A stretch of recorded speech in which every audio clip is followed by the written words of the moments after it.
Welcome back to the second installment, the second episode of the Rob Pod. Rob Pod, one word. I feel like that's a good overall name, and it doesn't really lend itself to having to stay in one avenue if I decide to talk about different things here and there.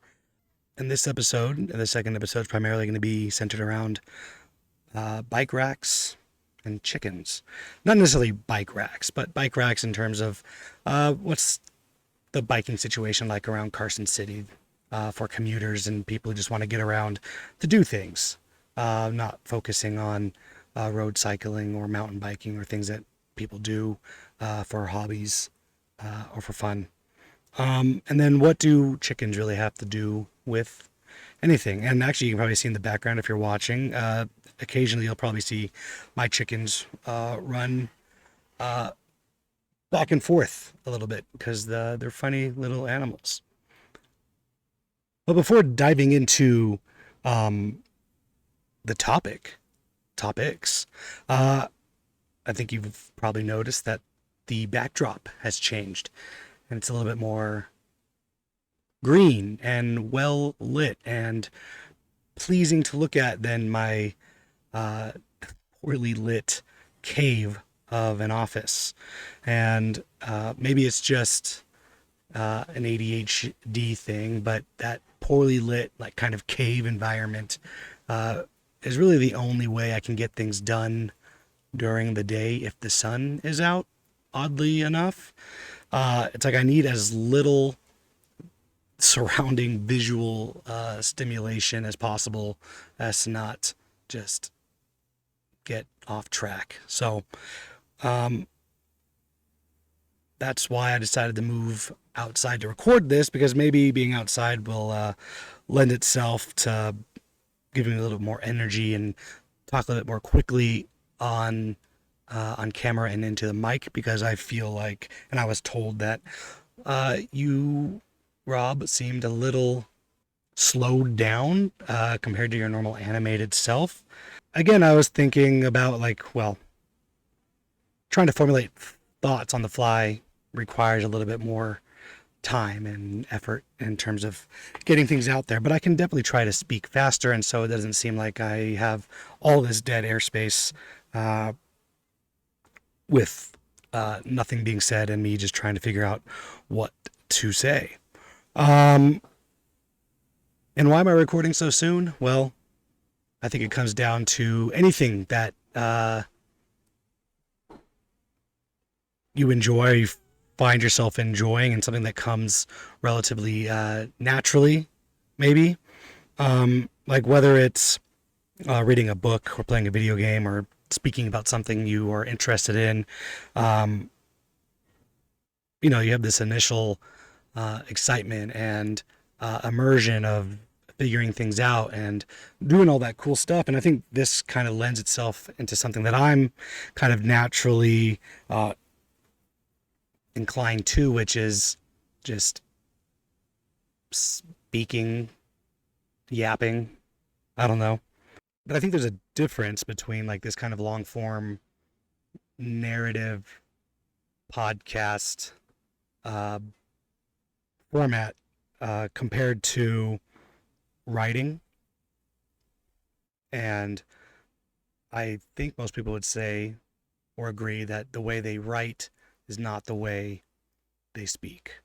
Because we speak generally very um, informally outside of, you know, job interviews or things where you feel like you have to, I don't know, code switch to sounding official. I don't know. And I typically classify myself as like an above average writer. Like, scientific writing is direct and it's technical and it's data driven and it's relatively boring to read. But it still contains like the same structure as any kind of nonfiction or fictional story that you'd read for pleasure, right? Um, you would have to kind of put together this broad picture. And the way I always, and there's tons of methods for how to structure your writing to make it flow and sound cohesive. But the one I used was a method called OCAR, OCAR, and what you did was you would develop your opening, and then you'd have your challenge, and then you'd have your action and your results, right? And it's built in this like double-sided funnel, I guess you would say, where it's broad in the beginning, you narrow down as you uh, introduce your challenge, and then your actions are more focused on that, and then on the end you broaden out with an overview again.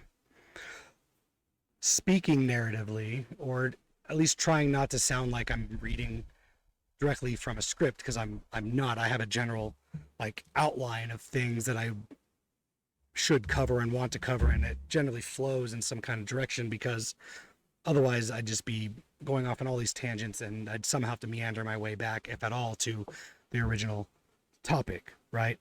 And so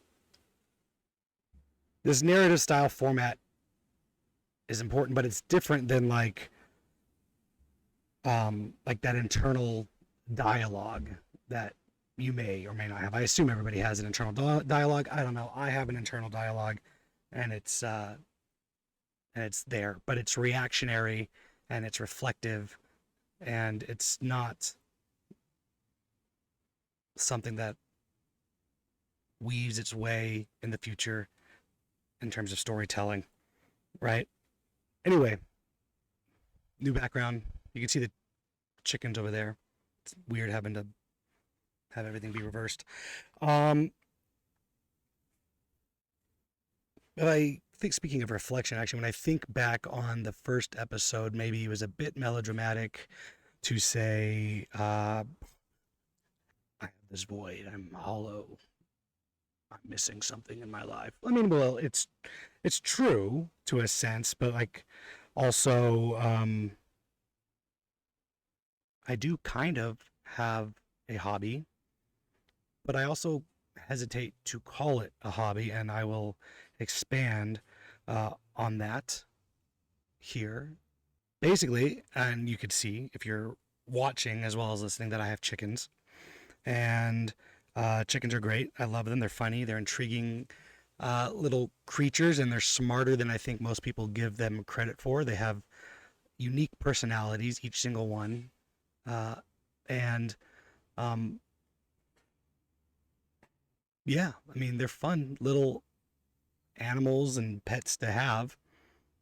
We don't use our birds as meat birds, because the thought of having to snap one of their necks does not appeal to me in the slightest. So they are definitely our pets, who just happen to provide eggs. And I will say that they are the most expensive free eggs that you will ever uh, get. And so what I wanted to do is introduce each one of these chickens. And this is also going to give me the opportunity to attempt to video edit, because I'm going to walk away. I'm going to bring the chickens back, present the chicken name, all that kind of stuff. And you don't want to see the part where I'm just chasing a chicken, right? So I'll be right back. We'll see which chicken I reach first. No, now you're not going to talk? There she is. This is Nugget. She is a chicken, obviously. She's a Rhode Island Red, I think, but she is, and you'll see when I compare her to the other chickens, she is quite a bit smaller than the other chickens. I don't know, but she is definitely the friendliest of all the chickens. She just runs up to me. Probably, I mean, she's looking for treats, obviously, but she is the fastest one to get to me. She's very vocal. She lays tiny eggs compared to the others, and you can hear her squawking. But yes, this is Nugget. Hi, Nugget. Yeah, she's a good bird. All right, let's see which next one I can get.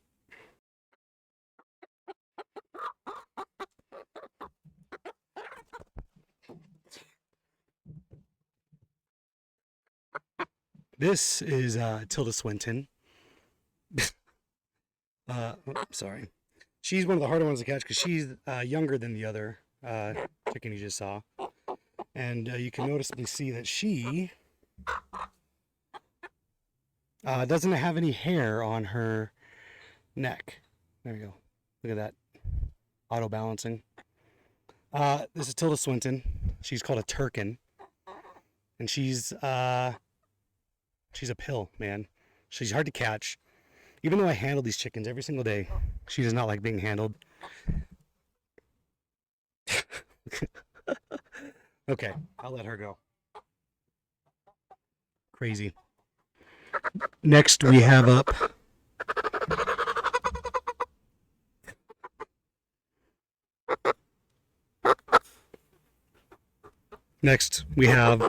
our yeah, hi.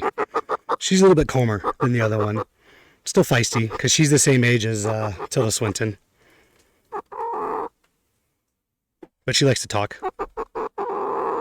Yeah. Yeah. And then, oh, the other one's actually right here. So I'm going to grab her while I can. Yeah, I know. And she's pretty. Huh. You're a pretty bird. All right, try to catch the other one. All right, now we have Annie Lennox here. She's pretty and she's got the cool little mohawk thing going.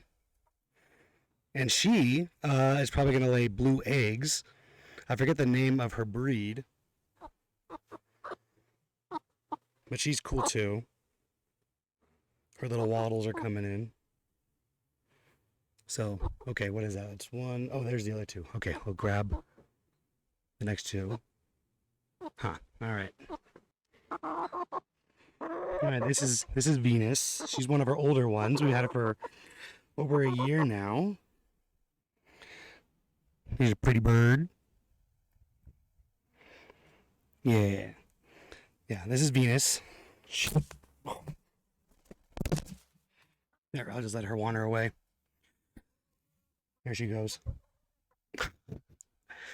Funnily enough, her and the other one I'll show you right after this, Simone, like being picked up the least, even though they've been handled the most. Oh, please don't poop on the table. And but she lays every single day almost. She's a very good layer in terms of production. Even over the winter, she lays fairly consistently, which is cool. And her eggs are pretty large. And now she's just wandering around the table. But I'm gonna go get Simone, the other one, who's same age as Venus here. All right, jeez, she is the hardest chicken to catch. She's fast and she does not like to be caught. But once you catch her, she's fine. Now, Venus, the one I just showed previously, she's kind of the queen bee, right? She's the head of the pecking order. This is the enforcer. She is kind of mean. Honestly, she'll peck at the other chickens, huh? Why do you do that? But this is this is Simone. And she got those little tufts of fur. I think what she's called is an Americana. She's very cool. She lays green eggs. I'll let her go here too. All right, there you go. Take off. And then I have two more. I'll see if I can actually grab them together because they're usually a pair walking around. So I'll be right back. All right, and these two are Frigg and Freya. This one's Frigg. This one is Freya. And they came as a pair. And they are, I don't know the name of these ones, but they're funny. They're easy to catch, unlike the other two, where they'll just kind of hang out. Yeah. So that one is an escape artist. We have this, as you can see, there's like a wire fence behind me. And she'll get out, which is bad because our dogs are not friendly to chickens, another fowl. So, where are you going? Okay, so those are the chickens. Funnily enough, when I was messing with the last chicken Frigg, I accidentally hit stop recording, and I was talking for a couple minutes before I realized that had happened. So Yeah. Anyway, what I was saying is, um, I don't necessarily call caring for these chickens or animals uh, a hobby. I hesitate to call it a hobby, or I don't think it is a hobby, uh, because I feel like it diminishes their value in terms of what they are. I mean, they're living, breathing, feeling, social animals who have unique personalities from chicken to chicken. And um, I just feel like having and taking care of and providing for any animal to an acceptable standard isn't something that you can neglect. There are moral and ethical obligations you have to keeping their living area and their safety in mind um, throughout their lives, right? It's the same way I don't think people typically call pet ownership in terms of like dogs and cats and things like that as a hobbyist activity. That's just something that you do. You provide for out of love and caring for that animal. And that's, I think, a distinction for me, at least, what separates a hobby from something you're like morally obligated to do, even if it is something you enjoy doing and is out of love and all those things. Caring for an animal, to me, isn't something I would classify as a hobby. Like cats, dogs, chickens, whatever the animal is, they kind of exist as an extension of yourself. I sort of as a hobby, I guess, but there's that distinguishment between what I would say a hobby is something that you could leave, like lose interest in, come back to, and it's still right there, and nothing has really changed, and there's no sense of like you know obligation to perpetuate in that hobby of your choosing. Where with chickens, I can't just like one day, well, I'm gonna stop feeding them and stop caring for them and all that kind of stuff. That's out of the question, obviously. The chickens, to me, like I said, uh, are great. They're fun. They're funny. They got little personalities. They're fighting over a ping pong ball. Moving on from the chickens to sorry, freaking out over it to the bikes. Um, and photography kind of gets grouped into that now. Um, I mentioned that these two avenues kind of can, or I want them to coexist. And I think now that it's been a few days and that I've ridden my bike around town and that I've taken some photos, that they really do bolster each other. I say that because being forced to ride my bike around helps me recognize lack of infrastructure and things that I'd like to see change.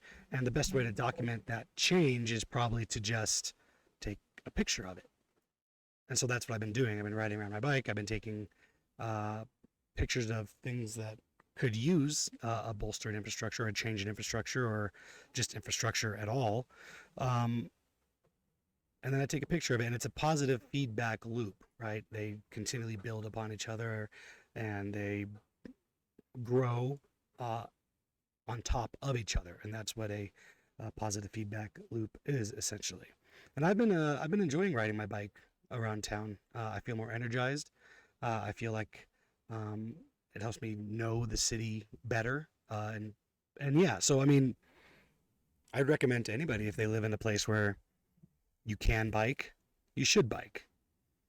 If your store is a 10-minute uh, bike ride away, ride your bike.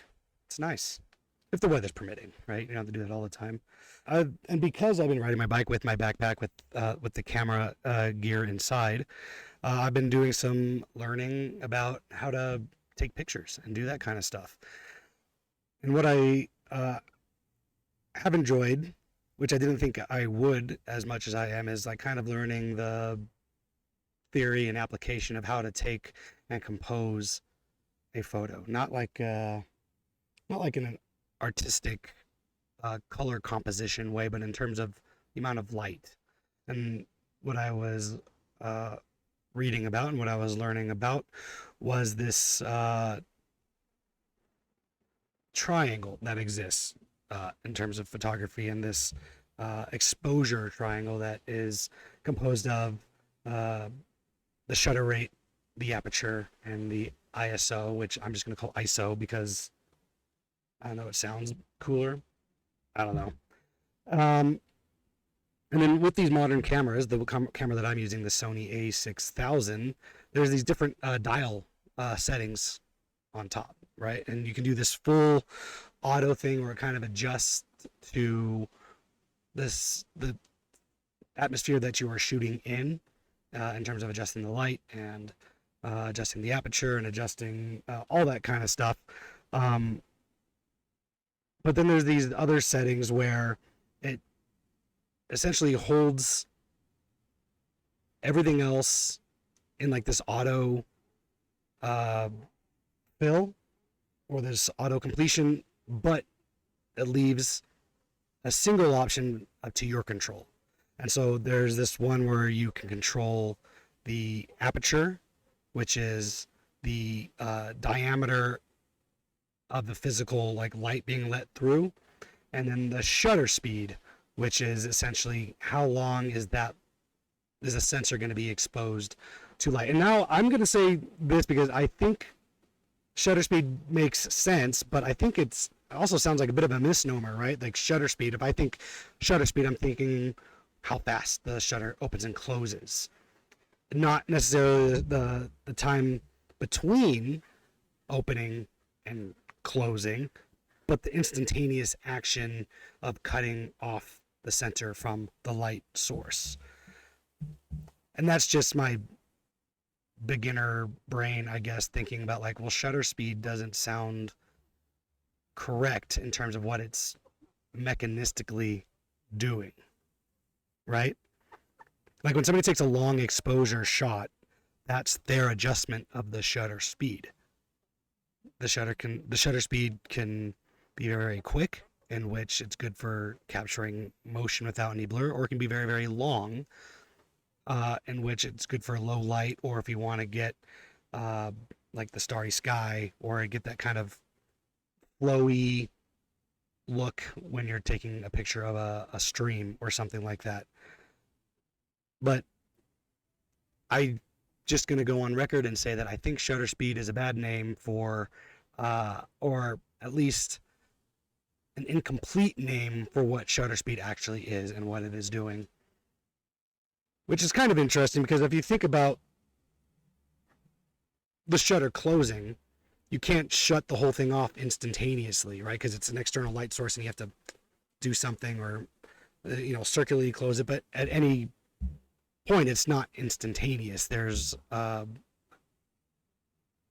some parts are going to have light cut off before it gets to the center point. And I'm sure there's tons of research or theory or even application of how the shutter physically closes to cut off light as quickly as possible. But to me, that is what it means if I think about just shutter speed in terms of the word itself. It means how quickly is that action happening, not necessarily the interval of which light is being collected from the source. But again, I've held a camera in my hand for a couple days, and that is it. And now I am making these broad, sweeping changes to the photographic world. It's getting windy out here. I don't know if you can hear it. I apologize if you can. Right. Now, what I have been doing is, I'm getting off topic here. So on these modern cameras, you can switch to aperture only or shutter only or ISO only, where you are in control of the shutter speed, the aperture, or the ISO. And I haven't messed with the ISO because it feels more abstract, like the lights, like the sensor sensitivity. Whatever, it's there. I'm sure I'll mess with it eventually. But I've been messing with the aperture and the shutter speed and taking photos of things around town. And I've been taking two sets. I've been taking ones that are like practical, which the ones I'll show you here of just around town because I wanted to show what I was describing in the first episode. And then the second one is more of like compositionally or artsy or stylistic or whatever you want to call it, but I'm not going to show those because I have an idea for a future episode or a next one or whatever, whenever it happens, because I have an old friend who dabbles in many things, one of which is photography. And I think, showing them what I've been doing and my thought process and my steps and seeing how they do the same thing or what their process is, I think that could be interesting. And plus, it's an excuse to catch up with them because I haven't seen or talked to them in many, many years.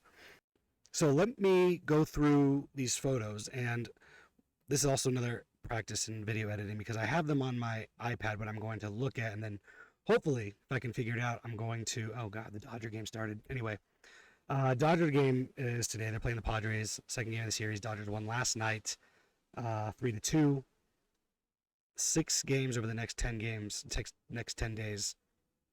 I'm hoping we win a majority of those.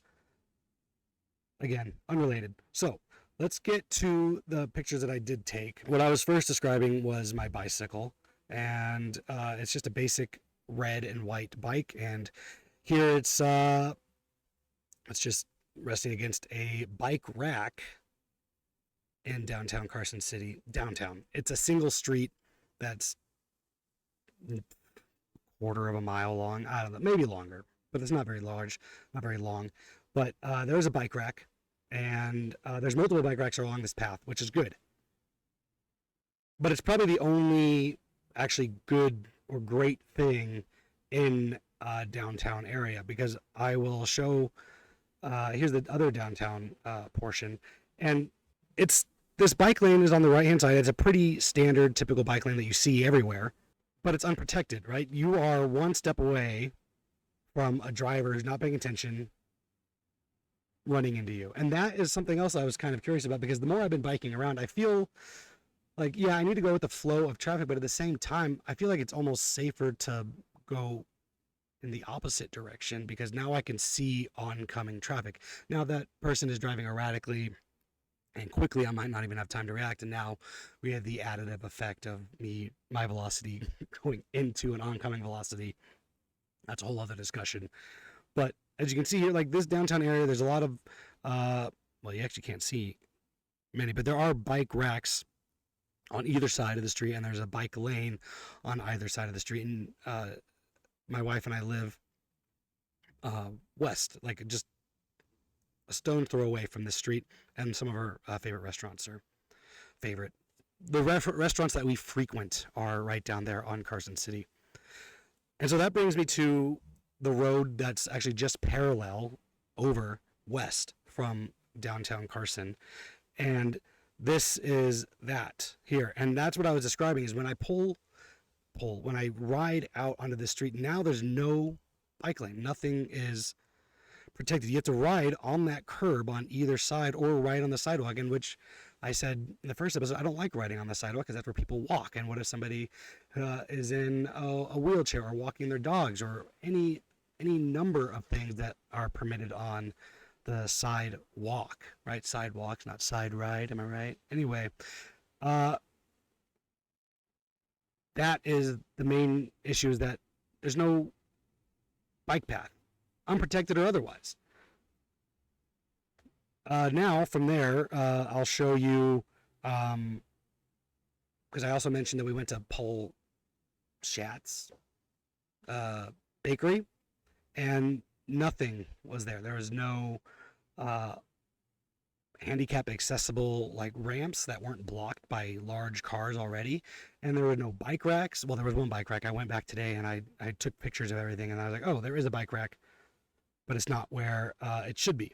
And so here's one here, and this is the plaza, and they could be doing so much more with this plaza. There could be bike racks. There could be there's no ramps. They could add a ramp there somewhere.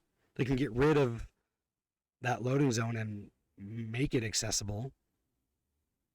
They could even have, I would even say that in terms of these restaurants here, have some patio seating out there. There's a little bit to the left, but There's 1, 2 tables to the right, but I don't know. It's ugly. I'd make it better. No ramps, no way to get your bike or a handy or a wheelchair or any kind of uh, um, assisting device. Like if somebody who is visually impaired, if they have a stick or they don't have a stick or a visual aid, or not a visual aid, a physical aid to help them maneuver or get around, yeah, they can hit that curb and step up. But why even provide the obstacle? Just put a ramp there. Now, I did say there was one bike rack, and it is at the very front of the mall, which isn't helpful at all. But then I did see that they do have these handicap uh, parking, right? And I actually don't see any don't see any of the blue markers or on the license plate either saying that they should be parked in those areas. But that's the only place, and it's designated for uh, people who need mobile assistance, not not for somebody on a bike riding up and getting off. There should be a separate place. And then the last thing I mentioned, I think, was that there is a place in Carson that has protected bike lanes, but it's in the dumbest spot. It's not even a place where people necessarily really ride all that frequently, and it's right in a roundabout. And while I was there, somebody almost got hit by a car while they were riding their bike. They had the lights on, they had the right of way, but this person was not paying attention and almost got hit because it's a busy intersection. And let me show you what I'm describing. Here, big, busy intersection. They got these well marked, and they do light up crossing paths. But people aren't paying attention. When you're going into a roundabout, you're looking left or you're looking to the oncoming car, and then this right side is neglected. And so there should be just a separate, completely separate infrastructure and roadway or pathway for people who are not on cars, whether that's like a mobile bike, I mean, not a mobile, a scooter or a skateboard or a bike, or you're walking. It shouldn't have to interact with cars. Cars going to win. And so here's a picture of the bike path with a biker on it, and this is great. This is what I would like to see almost everywhere. Is this protected path for bikers and walkers? Ideally, I'd actually like to see two paths. I'd like to see one that is for people who are pedestrian or walking or whatever, and then one that is for bikes. But this is as good as we're going to get in Carson City, because you can see there's the main path, and then there is the car lane, completely separate with a couple feet of buffer protecting the pedestrians. And then, but as soon as you get to that roundabout, as soon as you get to the roundabout, it disappears. It's not there anymore. Oh, maybe I didn't take a photo of it. Oh, no, I did. So it's not the best picture, but you can, in that buffer, in the median, there's a thin transition thing, where then you will ride up into this bike path area. And now you're going in the roundabout, and there's a sign that says bikes can use full lane. Fucking thanks, man. Why not just make this path go everywhere in Carson? Just extend it to the entire city so people can ride and not be hit by cars. Because I don't remember if I read this or saw this or I think actually Demi mentioned it, that an article recently saying that Nevada has one of the highest pedestrian death rates in the country. So go us, baby.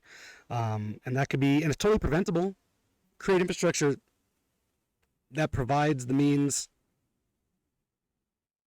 to be separate and preferred over vehicle transportation. Put in a commuter line, something.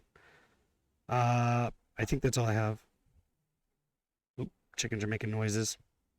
Yeah, I think that's all I had for today. Hopefully this wasn't too much all over the place. I tried to make it okay. I'm gonna see. The problem with this is that this table is metal, and if I drop or clank something on it, it resonates. Battery died. I need to get one of the things on my list is to get one of those dummy batteries, I guess they're called, where you can plug it into a source for the phone, or the uh, camera won't die after however much time. But I think I was ending things. I mentioned that the Dodger game started, so I got distracted because Dodgers are up 3-0 at the end of the first, which is good because Cease had our number last time we played. Anyway, thank you for listening. I actually have no idea how long this one will be because it's not going to be one continuous shot. I'm going to have to cut some things out because I introduced the chickens, and I want to practice around with, video editing and tightening things up and making things look good or sound good. Either way, yeah, thank you for tuning in for the second episode. I don't know what the third one is going to be. I don't know what my friend's schedule looks like currently, but I'm hoping to have him on and chat and catch up and learn all about his hobbies and his life, and kind of see how the intersection of uh, his hobbies versus his relationship in general with his wife and kids play out, and the time commitments, financial commitments, and balancing those against or with having a family, right? Because that's probably a pretty significant consideration in terms of choosing a hobby and spending time doing it when you have obligations to a partner and kids and other things like that. I think that is everything. The chickens are out here pecking around. Hopefully this audio sounds okay. If it doesn't, I'll have to change how the mic looks. Oh, I'm a little out of focus here. Hope I wasn't out of focus the entire time. If I was, I apologize. I'm new. I'm getting better. I hope you all have a wonderful rest of your day or tomorrow or whatever continuation of your life. I hope it goes smoothly. And if there's anything you'd like to hear me speak about, I don't know why you'd want my take on anything, but I'm happy to give it. But if there's anything you'd like to hear me speak about, or if you'd like to even come on to this Rob Pod and speak with me, I will 100% throw together a template of things based around what I know about you currently. And yeah. This podcast is sponsored by nobody. All right. Peace.